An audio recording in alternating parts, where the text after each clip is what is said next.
Happy Saturday. Let's finish this book. We have Ace, we have Toothless. Let's get into it. A little bit early, but that's just because I have something going on and I want to be done this book. So we stopped halfway through a chapter yesterday and we stopped halfway through chapter 32 called Coronation Day, and the king, the imposter, has just sent off Lord St. John to find the missing seal of the king. And that is to determine who is the real king and who is the imposter. So now the Lord St. John was seen returning. As he advanced up the mid-aisle, the interest was so intense that the low murmur of conversation in the great assemblage died out and was succeeded by a profound hush, a breathless stillness, through which his footfalls pulsed with a dull and distant sound. Every eye was fastened upon him as he moved along. He reached the platform, paused a moment, then moved toward Tom Canty with a deep obeisance and said, "Sire, the seal is not there." I'm going to block you because that's a gross thing to say. Okay. All right. Anyways. He reached the platform, paused a moment, then moved toward Tom Canty with a deep obeisance and said, "Sire, the seal is not there." A mob does not melt away from the presence of a plague patient with more haste than the band of pallid and terrified courtiers melted away from the presence of the shabby little claimant of the crown. In a moment, he stood all alone, without friend or supporter, a target upon which was concentrated a bitter fire of scornful and angry looks. The Lord Protector called out fiercely, "Cast the beggar into the street and scourge him through the town. The paltry knave is worth no more consideration." Officers of the guard sprang forward to obey, but Tom Canty waved them off and said, "Back! Whoso touches him perils his life." The Lord Protector was perplexed in the last degree. He said to the Lord St. John, "Searched you well? But it boots not to ask that. It doth seem passing strange. Little things, trifles, slip out of one's ken, and one does not think it matter for surprise. But how so bulky a thing as the seal of England can vanish away and no man be able to get track of it again, a massy golden disc?" Tom Canty, with beaming eyes, sprang forward and shouted, "Hold! That is enough. Was it round and thick, and had it letters and devices graved upon it? Yes? Oh, now I know what this great seal is, that there's been such worry and bother about. And ye had described it to me, ye could have had it 3 weeks ago. Right, well I know where it lies, but it was not I that put it there first." "Who then, my liege?" said the Lord Protector. "He that stands there, the rightful King of England, and he shall tell you himself where it lies. Then you will believe he knew of it of his own knowledge. Bethink thee, my king, spur thy memory, it was the very last thing thou didst the day before thou didst rush forth from the palace clothed in my rags to punish the soldier that insulted me." A silence ensued, undisturbed by a movement or a whisper, and all eyes were fixed upon the newcomer, who stood, with bent head and corrugated brow, groping in his memory among a thronging multitude of valueless recollections for one single little elusive fact, which, found, would seat him upon a throne, unfound, would leave him as he was, for good and all, a pauper and an outcast. Moment after moment passed. The moments built themselves into minutes. Still the boy struggled silently on and gave no sign. But at last he heaved a sigh, shook his head slowly, and said with a trembling lip and a despondent voice, "I call the scene back, all of it, but the seal hath no place in it." He paused, then looked up and said with gentle dignity, "My lords and gentlemen, if ye will rob your rightful sovereign of his own for lack of this evidence which he is not able to furnish, I must not stay ye, being powerless, but—" "Oh, folly! Oh, madness, my king!" cried Tom Canty in a panic. "Wait! Think! Do not give it up! The cause is not lost, nor shall be, neither. List to what I say. Follow every word. I am going to bring that morning back again, every hap just as it happened. We talked. I told you of my sisters, Nan and Bet. Ah, yes, you remember that, and about mine old grandmam, and the rough games of the lads of the awful court. Yes, you remember these things also. Very well, follow me still. You shall recall everything. You gave me food and drink, and did with princely courtesy send away the servants, so that my low breeding might not shame me before them. Ah, yes, this also you remember. Hi, glad you're here. I'm well. How are you?" As Tom checked off the details and the other boy nodded his head in recognition of them, the great audience and the officials stared in puzzled wonder. The tale sounded like true history, yet how could this impossible conjunction between a prince and a beggar boy have come about? Never was a company of people so perplexed, so interested, and so stupefied before. "For a jest, my prince, we did exchange garments, Then we stood before a mirror, and so alike were we that both it seemed as if there had been no change made. Yes, you remember that. Then you noticed that the soldier had hurt my hand. Look, here it is. I cannot yet even write with it. The fingers are so stiff. At this your highness sprang up, vowing vengeance upon that soldier, and ran towards the door. You passed a table. That thing you call the seal lay on the table. You snatched it up and looked eagerly about, as if for a place to hide it. Your eye caught sight of... There, 'tis sufficient, and the good God be thanked, exclaimed the ragged claimant in a mighty excitement. Go, my good St. John, in an arm piece of the Milanese armor that hangs on the wall, thou wilt find the seal. Right, my king, right, cried Tom Canty. Now the sceptre of England is thine own, and it were better for him that would dispute it that he had been born dumb. Go, my Lord St. John, and give thy feet wings. The whole assemblage was on its feet now, and well nigh out of its mind with uneasiness, apprehension, and consuming excitement. On the floor and the platform, a deafening buzz of frantic conversation burst forth, and for some time nobody knew anything or heard anything or was interested in anything but what his neighbor was shouting into his ear, or he was shouting into his own neighbor's ear. Time. Nobody knew how much of it, swept by unheeded and unnoticed. At last a sudden hush fell upon the house, and in the same moment St. John appeared upon the platform, and he held the great seal aloft in his hand. Then such a shout went up. Long live the true king!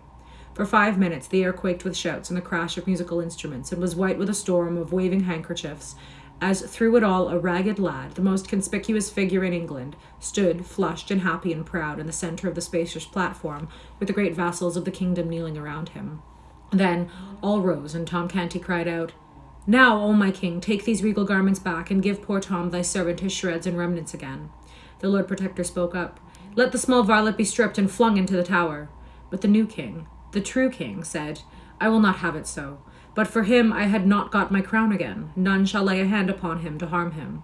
And as for thee, my good uncle, the Lord Protector, this conduct of thine is not grateful towards the poor lad, for I hear he hath made thee a duke. The Protector blushed. Yet he was not a king. Wherefore, what is thy fine title worth now? Tomorrow you shall sue me, through him, for its confirmation, else no duke, but a simple earl thou shalt remain. Under this rebuke, his grace the Duke of Somerset retired a little from the front for a moment. The king turned to Tom and said kindly, My poor boy, how was it that you could remember where I hid the seal when I could not remember it myself? My king, that was easy, since I used it divers days. Used it, yet you could not explain where it was? I did not know it was that they wanted. They did not describe it, your majesty. Then how used you it? The red blood began to steal up into Tom's cheeks, and he dropped his eyes and was silent. Speak up, good lad, and fear nothing, said the king. How used you the great seal of England? Tom stammered a moment in a pathetic confusion, then got it out. To crack nuts with. Poor child, the avalanche of laughter that greeted this nearly swept him off his feet. But if a doubt remained in any mind that Tom Canty was not the king of England, and familiar with the august appurtenances of royalty, this reply disposed of it utterly. Meantime, the sumptuous robe of state had been removed from Tom's shoulders to the king's, whose rags were effectually hidden from sight under it. Then the coronation ceremonies were resumed. The true king was anointed, and the crown set upon his head, whilst cannon thundered the news to the city, and all London seemed to rock with applause. Chapter 33. Do I stream every day? I try to. Coming up in the next week, though, that will not be the case, probably for a couple of weeks, but we'll see. Chapter 33. Edward is king. Miles Hendon was picturesque enough before he got into the ride on London Bridge. He was more so when he got out of it. He had but little money when he got in, none at all when he got out. The pickpockets had stripped him of his last farthing. But no matter, so he found his boy. Being a soldier, he did not go at his task in a random way, but set to work, first of all, to arrange his campaign.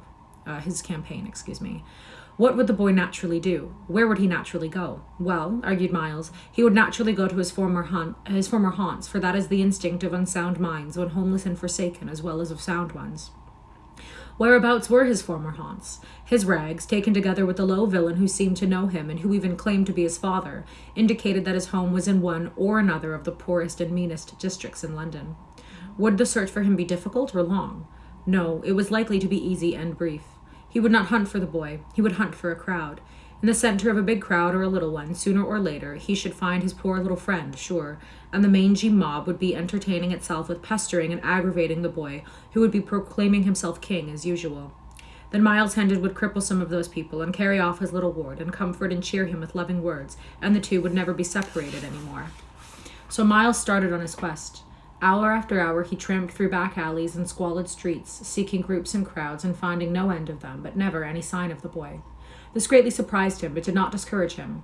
To his notion, there was nothing the matter with his plan of campaign. The only miscalculation about it was that the campaign was becoming a lengthy one, whereas he expected it to be short. When daylight arrived at last, he had made many a mile and canvassed many a crowd, and the only result was that he was tolerably tired, rather hungry, and very sleepy. He wanted some breakfast, but there was no way to get it. To beg for it did not occur to him, as to pawning his sword, he would as soon have thought of parting with his honor. He could spare some of his clothes, yes, but one could as easily find a customer for a disease as for such clothes. At noon he was still tramping, among the rabble which followed after the royal procession now, for he argued that this regal display would attract his little lunatic powerfully. He followed the pageant through all its devious windings about London, and all the way to Westminster and the Abbey.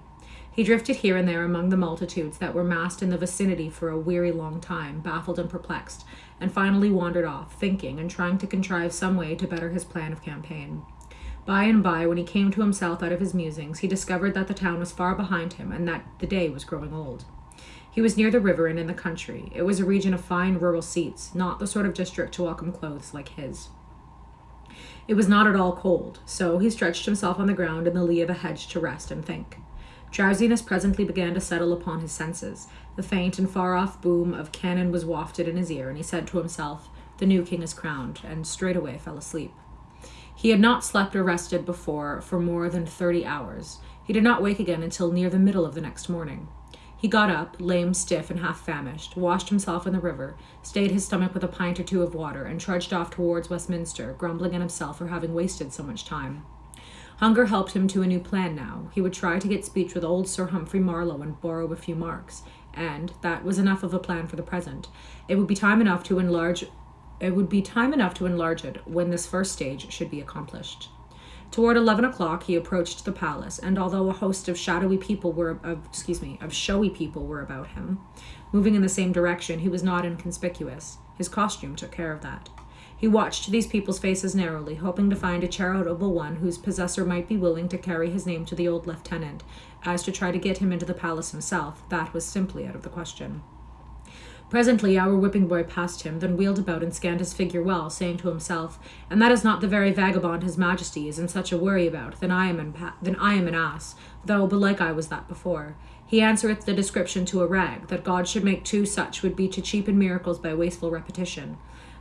I would I could contrive an excuse to speak with him." Miles Hendon saved him the trouble, for he turned about then, as a man generally will when somebody mesmerizes him by gazing at him hard from behind, and observing a strong interest in the boy's eyes, he stepped forward and said, "You have just come out of the palace. Do you belong there?" "Yes, your worship." "Know you Sir Humphrey Marlowe?" The boy started and said to himself, "Lord, mine old departed father." Then he answered aloud, "Right well, your worship." "Good. Is he within?" "Yes," said the boy, and added to himself, "within his grave." "Might I crave your favor to carry my name to him, and say I beg a word in his ear?" "I will dispatch the business right away willingly, fair sir." "Then say Miles Hendon, son of Sir Richard, is here without. I shall be greatly bounden to you, my good lad." The boy looked disappointed. "The king did not name him so," he said to himself, "but it mattereth not. This is his twin brother, and can give his majesty news of the other Sir Odds and Ends, I warrant." So he said to Miles, "Step in there a moment, good sir, and wait till I bring you word." Hendon retired to the place indicated. It was a recess sunk in a palace wall with a stone bench in it, a shelter for sentinels in bad weather. He had hardly seated himself when some halberders in charge of an officer passed by. The officer saw him, halted his men, and commanded Hendon to come forth. He obeyed and was promptly arrested as a suspicious character prowling within the precincts of the palace. Things began to look ugly. Poor Miles was going to explain, but the officer roughly silenced him and ordered his men to disarm him and search him. "God of his mercy grant that they find somewhat," said poor Miles. "I have searched enow and failed, yet is my need greater than theirs." Nothing was found but a document. The officer tore it open, and Hendon smiled when he recognized the pot-hooks made by his little lost friend that black day at Hendon Hall.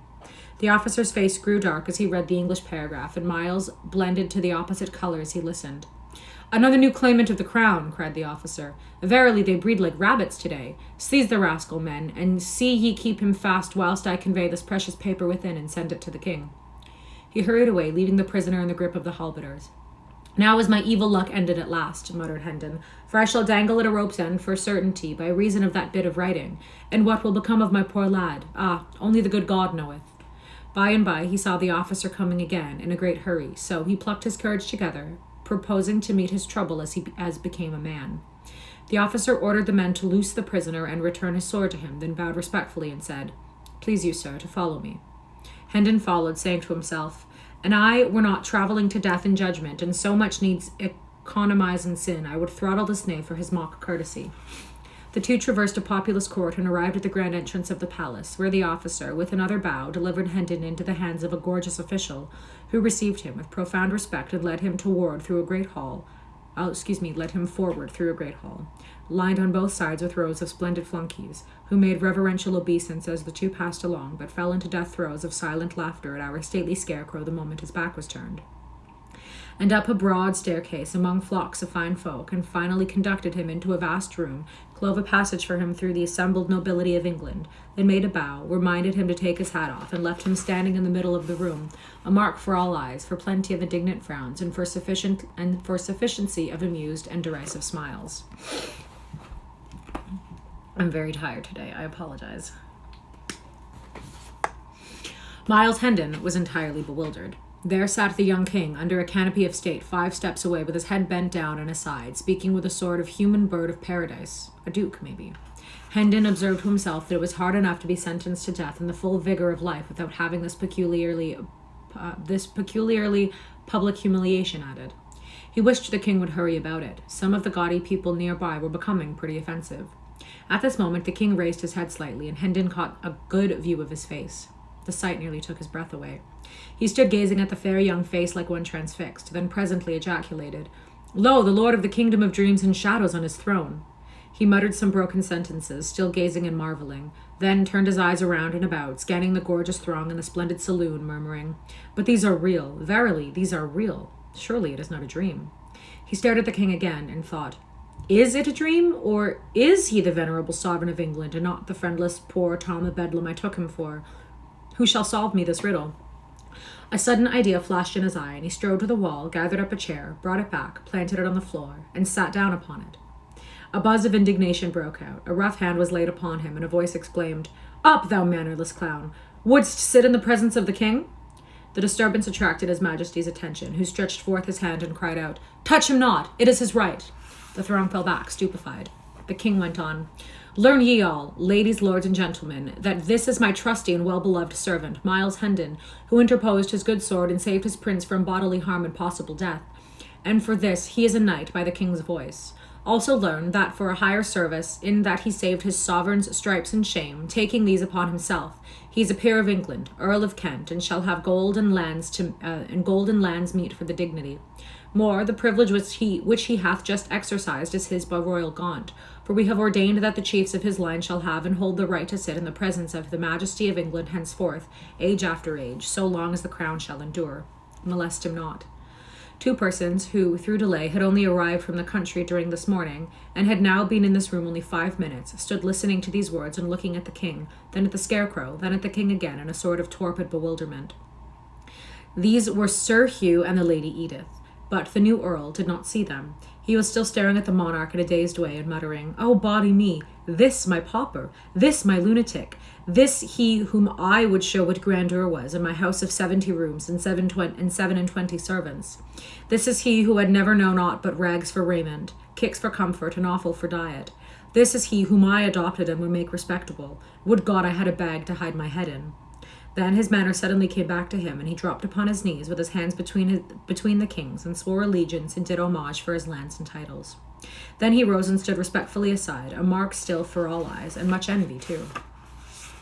Now the king discovered Sir Hugh, and spoke out with wrathful voice and kindling eye, "Strip this robber of his false show and stolen estates, and put him under lock and key till I have need of him." The late Sir Hugh was led away. There was a stir at the other end of the room now. The assemblage fell apart, and Tom Canty, quaintly but richly clothed, marched down between these living walls, preceded by an usher. He knelt before the king, who said, "I have learned the story of these past few weeks, and am well pleased with thee. Thou hast governed the realm with right royal gentleness and mercy. Thou hast found thy mother and thy sisters again? Good. They shall be cared for, and thy father shall hang if thou desire it, and the law consent. Know all ye that hear my voice, that from this day they that abide in the shelter of Christ's hospitals and share the king's bounty shall have their minds and hearts fed, as well as their baser parts. And this boy shall dwell there and hold the chief place in its honorable body of governors during life. And for that he hath been a king, it is met that other than common observance shall be his due. Wherefore note that his dress of state, for by it he shall be known, and none shall copy it.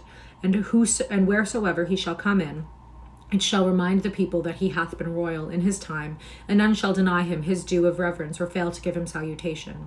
He hath the throne's protection, he hath the crown's support, he shall be known and called by the honourable title of the king's ward.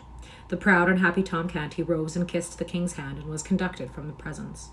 He did not waste any time, but flew to his mother to tell her Nan and Bet and all about it and get them to help him enjoy the great news. Conclusion: justice and retribution. When the mysteries were all cleared up, it came out by confession of Hugh Hendon that his wife had repudiated Miles by his command that day in Hendon Hall, a command assisted and supported by the perfectly trustworthy promise that if she did not deny that he was Miles Hendon and stand firmly to it, he would have her life, whereupon she said, "Take it." She did not value it, and she would not repudiate Miles. Then the husband said he would spare her life but have Miles assassinated. This was a different matter, so she gave up her word and kept it. Hugh was not prosecuted for his threats or for stealing his brother's estate and title, because the wife and brother would not testify against him, and the former would not have been allowed to do it, even if she had wanted to.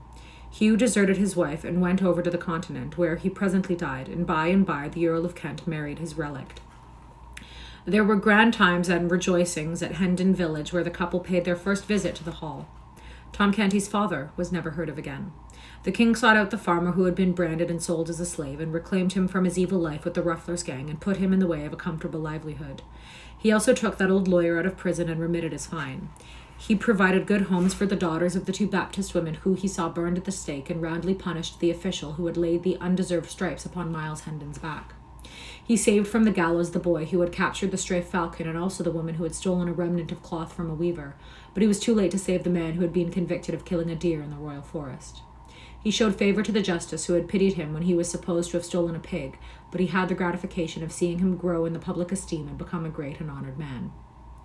As long as the king lived, he was fond of telling the story of his adventures, all through, from the hour that the sentinel cuffed him away from the palace gate till the final midnight, when he deftly mixed himself into a gang of hurrying workmen, and so slipped into the abbey and climbed up and hid himself in the confessor's tomb, and then slept so long next day that he came within one of missing the coronation altogether.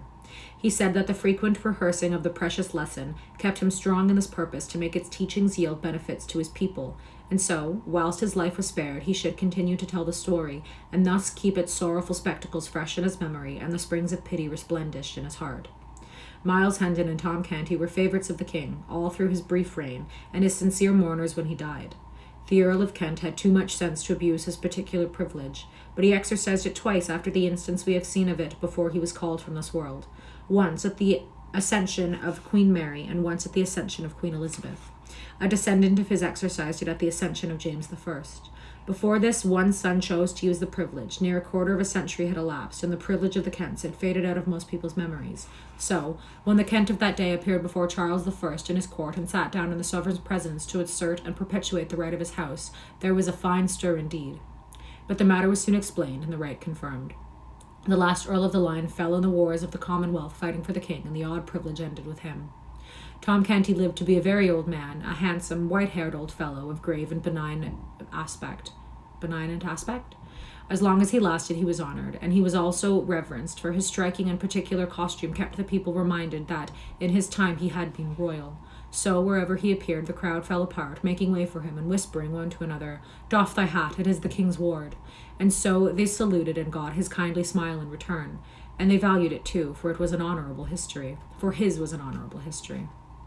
Wasp at the window. No one wants you here. Yes, King Edward VI lived only a few years, poor boy, but he lived them worthily. More than once, when some great dignitary, some gilded vassal of the crown, made argument against his leniency, and urged that some law which he was bent upon amending was enough for its purpose, and wrought no suffering or oppression which anyone need mightily mind, the young king returned the mournful eloquence of his great compassionate eyes upon him, and answered, "What dost thou know of suffering and oppression? I and my people know, but not thou." The reign of Edward VI was a singularly merciful one for those harsh times. Now that we are taking leave of him, let us try to keep this in our minds to his credit. And we're done. Thank you so much for reading with me. I will upload this on YouTube along with the rest of the book, and I hope everyone has a fantastic Saturday.